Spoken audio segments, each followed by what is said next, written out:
Unión de Educadores de la Provincia de Córdoba, junto a los docentes en defensa de la educación pública. Construir la patria grande, un desafío del portal ALBA. Desde el 2004 difundimos principios de la Alianza Bolivariana.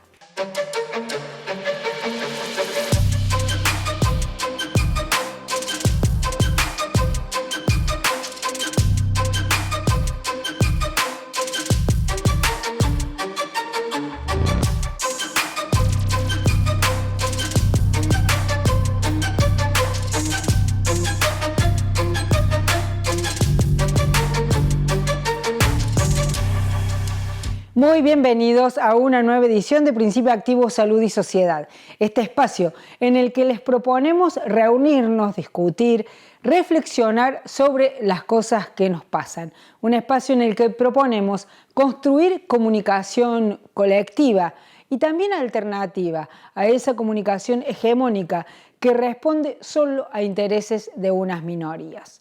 Hoy tenemos dos entrevistados muy especiales. En primer lugar, vamos a hablar con Marco Filardi. Él es abogado, asesor legal de la Secretaría de Agricultura Familiar, de Agricultura y Agroecología. Es un militante de la soberanía alimentaria y del derecho a alimentarnos de forma sana, segura y soberana. Con él vamos a hablar justamente de estas formas que tiene la Argentina de producir alimentos, la agroindustria como modelo concentrado que vacía de nutrientes a los alimentos y enriquece a una minoría, y la agroecología, que es la que produce a precio justo, la que produce con calidad alimentaria y la que tiene que ser el centro de una nueva forma de producción. Además de los riesgos que tiene la agroindustria en términos económicos, hay términos sanitarios que son gravísimos, como la resistencia bacteriana. Hace más de 20 años, el doctor Carrasco hizo hincapié en el peligro que tenían los agrotóxicos sobre la alimentación, el riesgo que producía a los niños, a las mujeres gestantes, el ser víctimas de fumigación.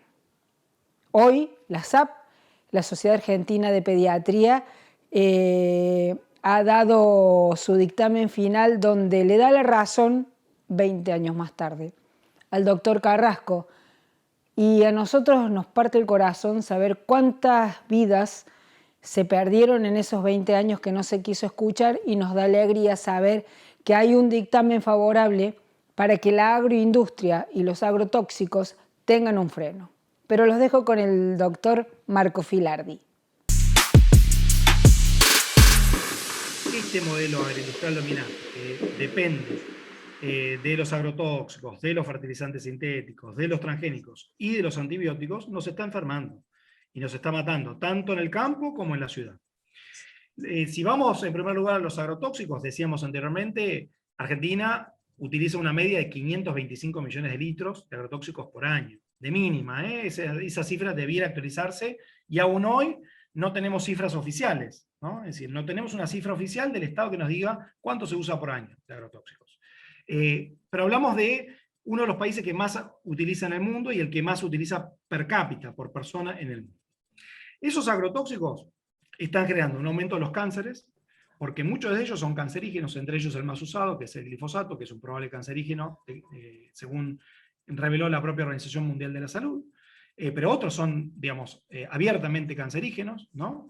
Entonces, hasta 3 veces se encuentra la media de cáncer en los pueblos rurales fumigados, un aumento de las enfermedades neurodegenerativas, Alzheimer, Parkinson, autismo. ¿Por qué? Porque muchos de los productos son neurotóxicos, ¿no? Y al mismo tiempo son liposolubles, es decir, que se adhieren a los tejidos grasos del cerebro. Los tejidos grasos como el cerebro, el cerebelo. Se anidan ahí y terminan expresando enfermedades crónicas no transmisibles.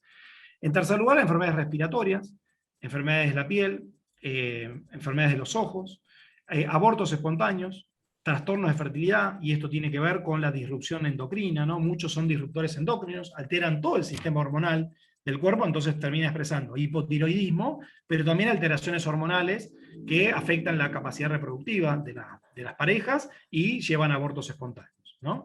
Y por último, malformaciones, porque muchos de los productos son descritos como teratogénicos, es decir, generan alteraciones celulares que desembocan en una malformación. Y la malformación a su vez desemboca en discapacidad física y mental, ¿no? Entonces, en un país que tiene entre el 10 y el 12% de su población con algún tipo de discapacidad, esto debiera llevarnos a la reflexión colectiva. Entonces, y esto afecta a los pueblos rurales fumigados, ¿sí?, que viven 12 a 14 millones de personas en nuestro país, pero nos afecta a vos y a mí donde quiera que estemos, porque esos agrotóxicos están presentes en el agua que bebemos, en el aire que respiramos y en los alimentos que comemos. Y entonces, estemos donde estemos, están en nuestros cuerpos, y se terminan también anidando en nuestros cuerpos y expresándose en enfermedades crónicas no transmisibles, tanto en el campo como en la ciudad. En el mismo sentido, el problema de los antibióticos. El 80% de los antibióticos a nivel mundial se utilizan para la producción animal. Es decir, no se usan con uso farmacológico humano, sino que se usan para la producción animal. ¿Y por qué se usan para la producción animal? Con tres finalidades distintas. La primera es para engordar a los animales en el menor tiempo posible, es decir, promover el crecimiento de esos animales y mandarlos rápido al mercado para ser faenados. Sea hablamos de pollo, sea que hablemos de cerdos, sea que hablemos de vacas en los feedlots, o sea que hablemos de salmones en la salmonicultura, que felizmente fue prohibida en la provincia de Tierra del Fuego, ¿no?, en algo realmente histórico. Pero esa intensificación productiva animal recurre cotidianamente al uso de los antibióticos. Por un lado, para promover el crecimiento de esos animales, pero también para prevenir las enfermedades y tratar las enfermedades que se dan en esos ambientes. ¿Por qué? Tenemos animales encerrados en superficies muy pequeñas, estresados, inmunodeprimidos, por esas condiciones mismas en las que están viviendo, y en consecuencia enfermos. Entonces, para prevenir esas enfermedades, porque si encima al estar los unos tan cerca de los otros, si se enferman se contagian entre sí, para prevenir enfermedades y para tratar las enfermedades que se dan propias de esos establecimientos, se recurre sistemáticamente al uso de los antibióticos. ¿Cuántos antibióticos se usan en Argentina? Tampoco se sabe, ¿no? Yo hice un pedido de acceso a la información al SENASA y me informaron que no tienen ese dato. Y tampoco me pueden discriminar qué porcentaje de los antibióticos que se usan hoy en Argentina se usan justamente para engorde de los animales, para prevenir enfermedades, para tratar las enfermedades, ¿sí? Lo que sí sabemos es que empieza a haber niveles importantes de resistencia bacteriana, a nivel global y en nuestro país. 800.000 personas al año, Laura, se mueren por resistencia bacteriana. ¿Qué significa esto? Que por el contacto cotidiano que estamos teniendo con esos antibióticos, porque están presentes en la leche de esos animales, en la carne de esos animales, en el agua que bebemos, porque la excreta de ese animal va a la napa y de la napa va al agua que nosotros bebemos, esa dosis diaria de antibióticos que estamos consumiendo genera resistencia bacteriana, las bacterias frente a esa agresión se hacen cada vez más fuertes, y ya no hay antibióticos lo suficientemente fuertes para lidiar con ellas. Entonces estamos perdiendo eficacia antibiótica. Y 800.000 personas se están muriendo hoy por resistencia bacteriana, sencillamente porque tienen una infección, sea cual sea su origen, y no puede ser tratada por ningún antibiótico, ¿no? Porque esas bacterias ya se han hecho resistentes. Y tenemos serios problemas de resistencia bacteriana en nuestro país. Hay una comisión nacional que se dedica justamente a trabajar el tema de resistencia bacteriana, pero que se reúne muy periódicamente. Por ejemplo, no ha puesto suficientemente fuerte el ojo en lo que sucede en la producción animal, ¿no? Más bien se ha concentrado en el tema de la prescripción de antibióticos para uso farmacológico humano, pero no pone el ojo en el 80% del problema. Y efectivamente el SENASA me mandó un informe de un muestreo que ellos hicieron sobre muestras de cerdos, muestras de pollos, y revelan una alta presencia de resistencia bacteriana a determinados antibióticos. Es decir, ya el SENASA hoy sabe que en las muestras, en los sondeos que ellos están tomando, hay resistencia bacteriana a los antibióticos más conocidos. Y si no tomamos cartas urgentes en el asunto, la propia Organización Mundial de la Salud dice que hacia el 2050 vamos a tener 10 millones de personas que mueran por año por resistencia bacteriana. Estamos entrando en una encrucijada civilizatoria. Por eso decimos, la pandemia debiera servirnos para ver las causas profundas del estado de cosas que nos trajo a esto. Si no abordamos esas causas profundas, bueno, ahora vacunaremos masivamente a la población, pero el año que viene vamos a tener otra variante del mismo virus, o tenemos COVID-20, COVID-21, COVID-22 u otras, ¿no? Pandemias por venir. Por el contrario, ¿qué necesitamos? Agroecología, necesitamos sistemas alimentarios verdaderamente resilientes, cuidar el agua, cuidar el aire, cuidar el suelo, porque eso al final de cuentas es cuidarnos a nosotros mismos, generar sistemas inmunológicos fuertes con una alimentación sana, segura y soberana, libre de agrotóxicos, libre de antibióticos, es decir, que los antibióticos sigan teniendo su eficacia, ¿no? Para actuar cuando son necesarios que actúen, ¿no? En definitiva, tenemos que transformar de raíz nuestros sistemas alimentarios, porque si no, vamos inexorablemente a un suicidio colectivo como especie. Si bien en este momento estamos teniendo una precumbre de sistemas alimentarios, donde se están escuchando con mucha fuerza los discursos de la agroindustria, de la industria digital, digamos, de los capitales concentrados, lo cierto es que en paralelo también los pueblos se están organizando de abajo arriba para hablar de soberanía alimentaria, para hablar de agroecología, y están los pueblos haciendo agroecología y soberanía alimentaria en los territorios, ¿no? Entonces, hay cosas concretas que ya están sucediendo, ¿no? Entonces, en la siguiente escena, como siempre decimos, uno puede ya, si come, es decir, si tiene la fortuna de comer bajo este sistema en el que vivimos, puede decidir si quiere alimentar a la industria alimentaria concentrada y al supermercadismo asociado, o a la agricultura familiar campesina indígena y la economía social y popular. Concreto, si yo me compro un ultraprocesado en el supermercado cercano a mi casa, estoy alimentando a la agroindustria, estoy alimentando al supermercadismo, ¿sí? Si por el contrario compro una verdura de la UTT, en un nodo de la UTT, por decir tan solo una de las organizaciones, ¿no?, contribuya a sostener a la agricultura familiar campesina indígena, que es la que produce los verdaderos alimentos que llegan a nuestras mesas, y a la economía social y popular. Y encima accedo a un alimento sano, seguro y soberano, que es saludable para mí y para mi familia, ¿no? Y encima garantizo el arraigo territorial de ese campesino, que no tiene que dejar la tierra porque tiene ingresos para poder seguir sosteniendo la producción, ¿no? Y sostener la organización colectiva, una organización que está, digamos, cada vez escuchándose con más fuerza, ¿no? Es decir, el comer es un acto político, y ahí podemos decidir si alimentamos un sistema del otro. ¿Alcanza con eso? No. Tenemos que poner el cuerpo, tenemos que organizarnos, tenemos que movilizarnos y empujar para que las políticas públicas vayan en el sentido que queremos. Hablábamos al principio de la conversación de ese Estado en disputa. Bueno, si somos millones de personas las que empujamos para que el Estado no le quede otra que ir en el sentido que queremos, que es el sentido de la agroecología y la soberanía alimentaria, va a ir hacia ahí. Ahora, si por el contrario esos espacios los dejamos vacíos a la influencia, al lobby de la agroindustria, y bueno, va a ir hacia donde está yendo con fuerza, con creciente legitimidad, ¿no? Entonces, por eso hablamos de un Estado en disputa, y en el medio los millones de productores y comensales que tenemos que organizarnos colectivamente, tejiendo puentes urbanos-rurales para empujar a las políticas públicas en ese sentido. Fantástico, estremecedor lo que dice el doctor Marco Filardi. Comer es político, está en la decisión de nuestras mesas esa forma de empujar políticas públicas. En el próximo bloque de Principio Activo Salud y Sociedad vamos a estar con la licenciada Silvia Aguirre para hablar de amor romántico. No te lo pierdas.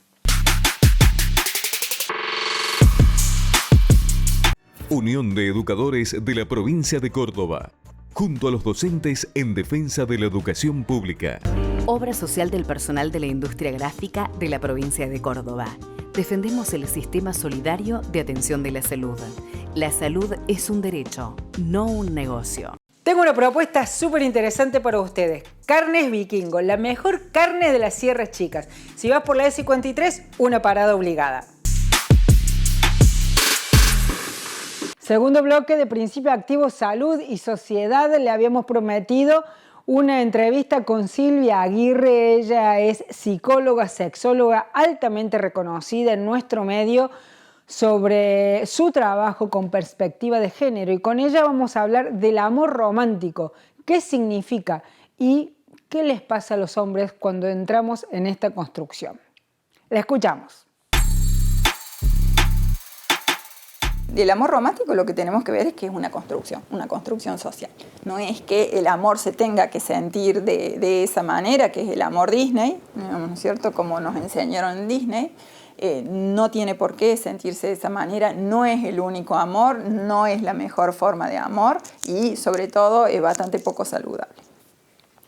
Es un amor que implica que haya una dependencia fundamentalmente de las mujeres en relación a los varones, que una mujer que no tiene ese amor es alguien que no está completo, que algo le falta, que algo en ella no está bien, ¿sí? Y si lo tiene, si tiene ese amor, tiene que dedicarle como gran parte de su vida, de su energía, para atender al otro. Y siempre el mandato es: los demás están primero que ella, ¿no? Y esta es su posición y esta es la que ella tiene que aceptar, y es el lugar como altruista, reconocido como altruista para la mujer. Entonces, posponer los propios deseos en función de los deseos de los demás, este sería como el lugar que ese amor romántico le tiene asignado a la mujer. Ser absolutamente tolerante, aguantar cualquier cosa, ¿no? Como que no hay límites, porque total, digamos, es el amor, en nombre del amor. Bien, no reconocer las propias necesidades, que no sea esto lo que está en juego, lo que hay que tener en cuenta, sino siempre los demás. Atender a los demás, fijarse qué quieren los demás, siempre y fundamentalmente el varón, ¿no? Ese varón que es al que ella ama, que no hay una reciprocidad. No, es bien jerárquico el amor romántico. Hay uno que es el que tiene el poder y la otra se tiene que conformar con ser querida, ¿sí? Y a cambio de eso tiene que dar su vida. Absolutamente. Entonces es un amor absolutamente, o una conformación, digamos, de ese amor absolutamente desigual, costosa, carísima para las mujeres y que ha dejado montones de vidas y de deseos de mujeres en el camino a lo largo de la historia, ¿no? Bueno, eso es lo que está resquebrajado y esto es lo que se propone, entre otras cosas, el movimiento feminista, ¿no? Poder de alguna manera cuestionar esto, ponerlo en jaque, resquebrajarlo y permitir que las mujeres tengan otro lugar en relación a lo afectivo, que, a ver, no se trata de dejar los vínculos, no es eso, porque todas las personas necesitamos de las otras, necesitamos del afecto, digamos, somos seres afectivos. Lo que no quiere decir es que tengamos que dar tanto a cambio, ¿sí? Que nos cueste tanto, no tiene por qué, o que le sea como tan poco costoso a una persona porque es varón, ¿no? Si soy varón, te digo que te quiero, listo, del resto ocúpate vos, yo ya hice lo mío. Entonces, bueno, ese cambio, esa modificación, yo creo que es algo que también se va profundizando afortunadamente. Yo creo que hay mucho desconcierto. Por allí con las mujeres circula mucho el tema de si se la da de deconstruido, ¿no? O el falso aliado, digamos, porque es como que muchos varones intentan como, bueno, porque saben que ese lugar del macho áspero ya cesó, tienen que adoptar otra posición, pero como no está todavía entendida, ni aceptada, ni cuestionada profundamente en general, algunos por supuesto que sí, pero en general no, entonces a las dos frases que dicen ya se les nota la pata a la sota, como dicen, ¿no? Y esto es como, bueno, pero por supuesto que eso implica indudablemente todo un desconcierto de parte de los varones. Y entonces, ¿qué es lo que se espera de ellos? Entonces, si no es que tiene que ser el proveedor, bueno, si tiene que vincularse de otra manera a nivel amoroso, ¿cómo es? ¿Cómo es eso, no? Entonces son preguntas muy interesantes, muy profundas, que me parece que los varones están haciendo más abiertamente o menos, porque, bueno, sobre todo en la terapia se puede ver más cuando un varón se abre más, ¿no es cierto? Puede comentar más lo que realmente siente que le está pasando. Tal vez en los grupos de varones sea como más difícil reconocerlo porque todavía esta cuestión del machismo, ¿no? circula mucho. Pero bueno, yo creo que es un momento de gran desconcierto para los varones y que tienen que hacer una reedición de sí mismos, una readecuación, un aprendizaje y un barajar y dar de nuevo. Un largo trabajo tenemos hombres y mujeres de deconstruir el amor romántico y construir amores más saludables. En el próximo bloque de Principio Activo, Salud y Sociedad vamos a compartir nuevamente a Melissa Luque. Tenemos el orgullo de ser parte de esta gran familia de Canal 10 que hoy cumple 60 años. Gracias por ser el canal que nos refleja como cordobeses, que nos da la posibilidad de mirarnos a los ojos.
Unión de Educadores de la Provincia de Córdoba, junto a los docentes en defensa de la educación pública. BM Consultorios Odontológicos. Somos un equipo de odontólogos formados para prevenir y cuidar tu sonrisa.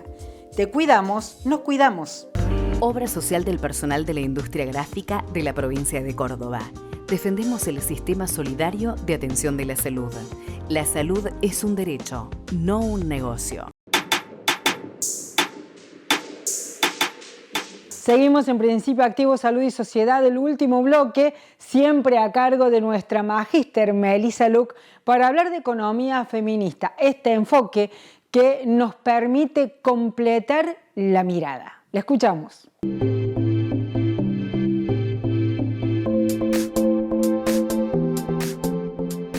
Hola a todos y a todas. De nuevo Melissa Luque hablando de economía feminista. Bueno, las semanas pasadas hemos estado hablando un poco sobre el agente económico y por qué la economía feminista surge para dar explicaciones a realidades distintas a las del hombre económico, este hombre que es de clase media, heterosexual, varón, cis, privilegiado, con educación y con buenas posibilidades económicas, porque básicamente cumple con las estructuras del sistema patriarcal. Y lo que hoy les quiero contar un poquito es cómo surge la discusión del trabajo doméstico en la economía. En realidad, cuando surge la economía con un método científico propio, esto es en el siglo XVIII, con la publicación de La riqueza de las naciones de Adam Smith, se va a empezar a debatir bastante sobre el trabajo doméstico. Muchos autores clásicos escribieron sobre si el trabajo que las mujeres realizan dentro del hogar tiene un valor o no tiene un valor para el sistema económico. Y a la conclusión a la que llegaron es que en realidad, como no produce ese trabajo, no produce bienes tangibles, no genera un valor en el mercado.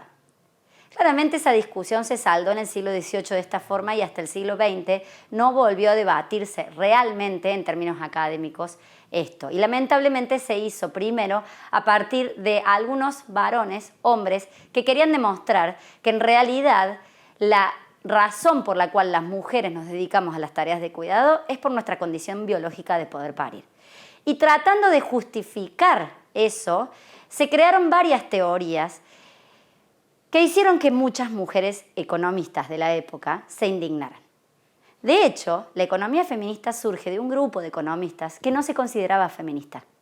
Terminó poniendo ese nombre porque se cansaron de que los varones, colegas suyos, intentaran explicar la realidad de ellas sin preguntarle a ellas qué pensaban ni por qué creían ellas que las mujeres nos dedicábamos a las tareas del cuidado y a las tareas domésticas dentro del hogar. Es muy importante entender que la economía feminista no surge desde el feminismo, surge desde mujeres economistas que se dieron cuenta que los varones no podían explicar realmente lo que estaba sucediendo porque tenían un sesgo. Y ese sesgo es el mismo que tiene la economía tradicional, de mirar que la realidad de todos es la realidad de unos pocos privilegiados. La economía está lejos de ser la realidad y por lo tanto tenemos que adaptar la teoría a lo que sucede realmente para poder abordar la economía y los problemas económicos desde la política económica desde una forma que tenga sentido y realmente impacte a la sociedad y no a unos pocos privilegiados.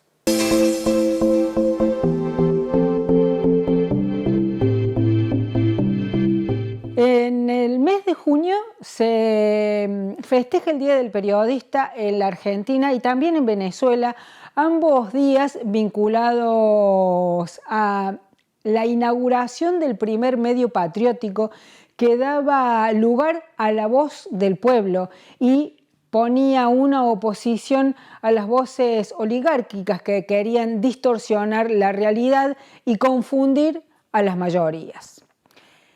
Esa tarea sigue pendiente, sigue vigente. Necesitamos medios que estén para propalar y proponer las ideas que tienen que ver con los intereses de las mayorías trabajadoras. Y todo esto a cuento porque la semana pasada se realizó en Rosario una marcha de más de 20.000 personas que pedían por recuperar la soberanía del Paraná. El movimiento obrero organizado, la CTA, la CGT, estudiantes, gente de a pie del centro del país se movilizó para decir: queremos que el Paraná sea nuestro, queremos que no se siga privatizando la riqueza argentina.